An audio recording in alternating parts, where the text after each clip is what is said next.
इस वक्त हम मौजूद हैं वार्ड क्रमांक 26 एक्सीलेंस स्कूल के सामने और पार्षद या सभापति नगर निगम के सभापति महोदय रवि जैन जी हमारे साथ हैं और उनसे जानने की कोशिश करेंगे। बताएं कि जो वार्ड क्रमांक 26 है यहाँ पर कितना पोलिंग हुआ है। भैया, वार्ड क्रमांक 26 कितना मतदान यहाँ पर मतदाता है? वार्ड क्रमांक 26 में लगभग कोई 4,500 मतदाता हैं, पर यहाँ पर लगभग करीब 80% का मतदान होगा। अभी मतदान जारी है और काफी उत्साह देखने को मिला है यहाँ पे समस्त मतदाताओं में। और मतदाता ये भी चाहता है कि जो उसको वर्तमान सरकार ने दिया था, जिस तरीके से उसको प्रतिसाद मिला था पिछली बार उन्होंने राजमाता को जो चुना था, या यहाँ से पार्षद के रूप में या महापौर के रूप में भारतीय जनता पार्टी पे जो उनका विश्वास था यहाँ के मतदाता का, और वो यहाँ पर पटल पर दिखा, उनको विकास दिखा, इसीलिए मतदाता उत्साहित है। और इस बार करीब 10% की वृद्धि होगी इस वार्ड में मतदान को लेकर। तो हमको उम्मीद है कि पिछली बार जो 65% हुआ था वो करीब 75% यहाँ पर मतदान होगा और निश्चित रूप से भारतीय जनता पार्टी के पक्ष में जाएगा। जैसे कि हम देख रहे हैं आंकड़े आ रहे हैं देवास जिले के, उसमें सोनकच्छ छाट पिपलिया में विधानसभा में वोट ज्यादा है और हमारे शहर में वोटिंग परसेंटेज 60-65 के लगभग है। अभी जो 3 बजे का आंकड़ा आया, क्या ये मायूस कर रहा है या ऐसा है कि मतदाता एक तरीके से बिल्कुल मायूस नहीं कर रहा है। और ये आंकड़ा अभी जो आपके पास में आया है शहर में और ग्रामीण में मतदान केंद्रों में, और उसकी संख्या में भी अंतर आता है। यहाँ एक पोलिंग पर 4-4 बूथ की, एक मतदान केंद्र पर 4-4 बूथ रहते हैं, 5 बूथ भी रहते हैं कई जगह, तो वहाँ पे रश रहता है। और आप देख रहे हो कि अभी तक 4:30 बजे 5 बजे तक का आंकड़ा 65 4:30-5 बजे का भी जो हमको आंकड़ा आया वो 65% करीब का मतदान हो गया और देवास 70% मतदान क्रॉस करेगा।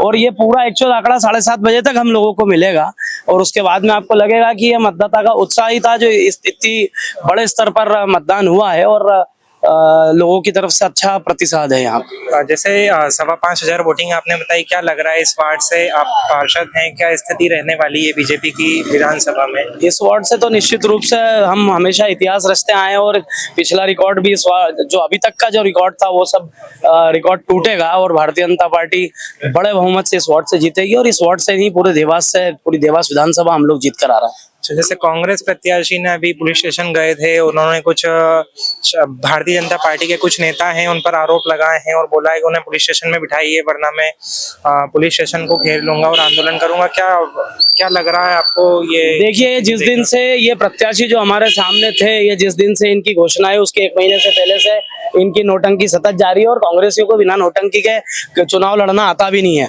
उनके पास में कोई मुद्देविहीन लोग हैं, उनको पता नहीं है, विकास को चैलेंज कर नहीं सकते देवास के, तो कहीं थाने पे चले गए, इसका बोल दिया उसका बोल दिया, व्यक्तिगत आरोप लगाना ये पुराना काम है। और इनकी सारी दुकानदारी आज 6 बजे खत्म हो जाएगी, सब कुछ खत्म हो जाएगा। और सिर्फ आप देखेंगे 3 तारीख को जब मशीनें खुलेंगी तो आपको मालूम पड़ेगी कि लोगों ने इनकी नोटंकी पे विश्वास करा या देवास के विकास पे, राजमाता की ओर विश्वास रखा। उनका कहना था कि भारतीय जनता पार्टी के कुछ जो नेता हैं उन्होंने पोलिंग स्टेशन में अंदर जाकर लोगों को डराया धमकाया और घसीटते हुए मारा है। तो लोगों को डराते धमकाते हैं। और ये अगर भारतीय जनता पार्टी के कार्यकर्ता करते तो 70-75% मतदान होता। मैं वही बोल रहा हूँ आपको कि ये सब मिथ्या है। इनका पूरा प्लानोग्राम था कि किस तरीके से इस इलेक्शन को प्रभावित किया जाए, ऐसा कोई ह्यूमर बनाया जाए, ऐसी कोई अफवाह, और इन्होंने पूरे प्रयास करे। पर मतदाता सजग है और हर किसी को मालूम है देवास एक परिवार के रूप में रहता है। ये शहर शांति प्रिय शहर है, तो इस तरीके से कोई भी न्यूसेंस लेके और एकाधी कोई टिकट लेके आ जाए और हवा बना दे और देवास की फिजा बिगाड़ दे, ये अभी देवास में पॉसिबल नहीं है।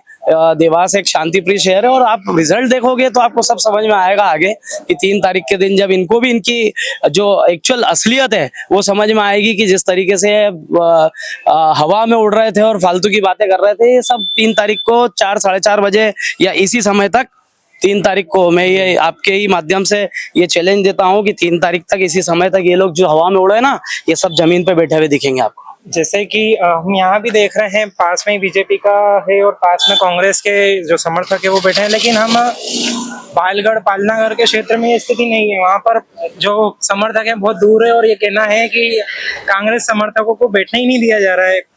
नहीं ऐसा नहीं है, ऐसा नहीं है। यहाँ पर भी क्या ऐसी स्थिति थी क्या? ऐसा देखो आप, अभी हमारे कुछ कांग्रेस जितने कांग्रेसी भाई थे, हम सब लोग मिलके मतदान करा रहे हैं। ये एक लोकतंत्र का, विश्व का सबसे बड़ा त्योहार है जो अपने मध्य प्रदेश में और अपने देवास में आज हम लोग मना रहे हैं मतदान करा के। और उनका और हमारा खुद का भी सभी का ये लक्ष्य है कि मतदाता अपनी पार्टी चुने, उसकी विचारधारा, वो किस पे जाके टिकता है, वो कौन सा बटन दबाता है, वो उसके हाथ में है। पर हमारा नैतिक दायित्व बन जाता है कि हम ज्यादा से ज्यादा मतदान कराएं। उस मामले में कांग्रेसी भी लगे हुए थे मतदान कराने में और हम भी लगे हुए थे, और वो बहुत अच्छी प्रक्रिया है, उसका मैं सम्मान करता हूँ।